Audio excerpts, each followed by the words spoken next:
Hello everyone, তোমরা সবাই কেমন আছো? আশা করছি সবাই ভালো আছো। আর আমিও ভালো আছি। আর তোমাদের সবাইকে জানাই হ্যাপি মকর সংক্রান্তি। তো সবাই অনেক ভালো মতনই সবাই কাটিয়েছো সে দিনটা। আর আমি এই ভিডিওটা অনেক দিন পর আপলোড দিচ্ছি জানি। তবে দেখো তোমাদের সাথে আরেকটাও খিচুড়ি ভিডিও নিয়ে চলে এসে পড়েছি। কেন খিচুড়ি ভিডিও বললাম সেটা তোমাদেরকে বলছি আমি। তো কদিন আগে মকর সংক্রান্তি গেল তোমরা সবাই জানো। তো তখনেরই এটা ভিডিও, মানে আমাদের বাসায় পিঠা বানানো হয়েছিল। তো সেগুলোই তোমাদের সাথে শেয়ার করব। তবে কোনো পিঠারই আমি রেসিপি দিতে পারবো না, কারণ ওমনভাবে কোনো ভিডিও আমি করিনি। অল্প অল্প ক্লিপ নিয়েছি ভিডিও, তো সেগুলো তো তোমাদের সবার সাথে শেয়ার করব ভেবেছি। তো এদিকে হচ্ছে মা দুধ পুলি বানাবে, তার জন্য সব কিছু প্রথমে রেডি করে নিয়েছে। এখন হচ্ছে মা বানানোর জন্য বসে পড়েছে। আর এদিকে হচ্ছে আমি নাড়ু বানাবো। তো সে কারণে আমি নাড়ুগুলোকে প্রথমে মা এগুলো করে দিয়েছে, আমি কিন্তু কোনো কিছুই করিনি।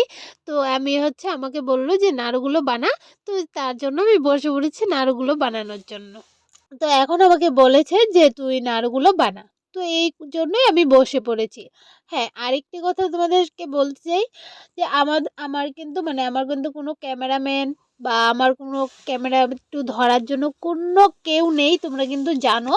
তো যতই আমি ভিডিও বানাই সব কিন্তু কোনোটা স্ট্যান্ড দিয়ে বানাই বা কোনোটা একটু একটু হেল্প করে, মা একটু হেল্প করে দেয় এইটুকুই। তো এখন যখন আমি পিঠাগুলো বানাচ্ছিলাম তখন কিন্তু কেউই ছিল না, আমার হাতে নাড়ু এসব ছিল। আর এদিকে হচ্ছে মাও ধরতে পারছিল না, মায়ের হাতেও মানে অনেক কিছু ছিল সে কারণে। তো দেখো আমি একদমই ভিডিও করতে পারছিলাম না। তবে এখানে একটু রেখে আমি কি করলাম, একটু নাড়ুগুলো বানিয়ে বানিয়ে তোমাদেরকে দেখাচ্ছি। তো আমাকে বলো তো যে কেমন হয়েছিল নাড়ু বানানোগুলো। তো আমি কিন্তু গোল করেই বানিয়েছি, তেমন কিন্তু খারাপ করিনি, তোমরা দেখতেই পাচ্ছ। তো তারপর হচ্ছে মাকে একটু হেল্প করে দিচ্ছি দুধ পুলির জন্য, কারণ অনেকটা লেট হয়ে যাচ্ছিল, মা একা একা করছিল। তো ভাবলাম যে নাড়ুগুলো একটু পরে বানাই, এইদিকে মাকে একটু তাড়াতাড়ি করে দুধ পুলির জন্য সব কিছু আগিয়ে এগিয়ে দিই। তো এইটাই মাকে একটু হেল্প করে দিচ্ছিলাম। তো দেখো আমার পুলিগুলো কিন্তু একদমই বিচ্ছিরি হয়েছে, আমি জানি বিচ্ছিরি হবে কারণ আমি একদমই এগুলো পারি না। তো শুধুমাত্র একটু ট্রাই করি, যাই হোক। তো প্রায় কুলি বানানো কিন্তু হয়েই গিয়েছে, তোমরা দেখতে পাচ্ছ অনেকগুলো বানানো কমপ্লিটের মধ্যে। আর এদিকে হচ্ছে আমি নারিকেলের নাড়ু যে বানাচ্ছিলাম, তো সেগুলোও কিন্তু কমপ্লিটের মধ্যেই, প্রায় অনেকগুলো বানিয়ে ফেলেছি। আর এদিকে হচ্ছে গুড়ের নাড়ু বানিয়েছি, সে কারণে এই কালার তো হবেই নিশ্চয়ই, জানাই কথা। আর এদিকে এখন তোমাদেরকে দেখাবো মা যে কুলিগুলো বানাচ্ছিল, তো সেগুলো কিন্তু কমপ্লিট, দেখতেই পাচ্ছ অনেকগুলো কিন্তু বানিয়েছে। তো ভেবেছিলাম অল্প বানাবে, কারণ অনেকগুলো গোলাটা অনেক বড় হয়েছিল, সে কারণে অনেকগুলো হয়ে গিয়েছে। আর এদিকে হচ্ছে দুধটা গরম করছে, তো এখন দিয়ে দিবে কুলিগুলো।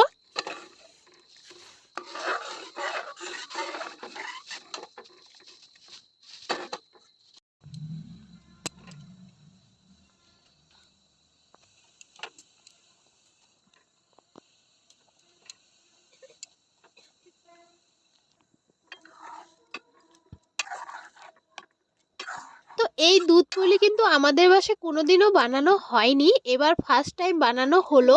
আমি অনলাইন দেখেছিলাম এই রেসিপিটা।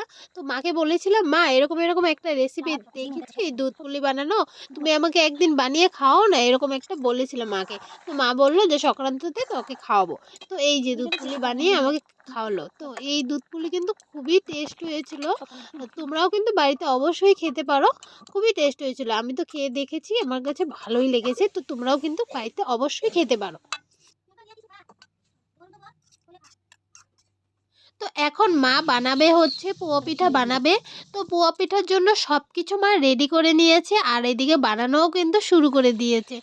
তো তোমরা সবাই দেখতে পাচ্ছ পোয়া পিঠা কিন্তু খুবই সুন্দর হয়েছিল, একদম দেওয়ার সাথে সাথে ফুলে উঠছিল, একদম ফুচকার মতো দেখতে, যা দারুণ লাগছিল না, খুবই সুন্দর লাগছিল। আর এদিকে ক্যামেরার থেকে কিন্তু অরিজিনালটা বেশি সুন্দর লাগছিল, একদম ফুচকার মতো ফুলে ফুলে উঠছিল, দেখে যা ভালো লাগছিল কি আর বলবো। তবে পোয়া পিঠা কিন্তু না ফুললে একদমই ভালো লাগে না, আমার তো একদমই ভালো লাগে না। আর এদিকে হচ্ছে প্রায় এক হাঁড়ির মতো বানানো কিন্তু হয়েই গিয়েছে। তবে পোয়া পিঠা খেতে কে কে ভালোবাসো নিশ্চয়ই কিন্তু আমাকে কমেন্টে জানাবে।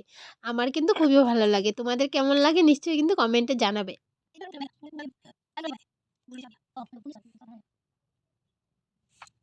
তো এইদিকে হচ্ছে মা কাটা পিঠা বানাচ্ছে।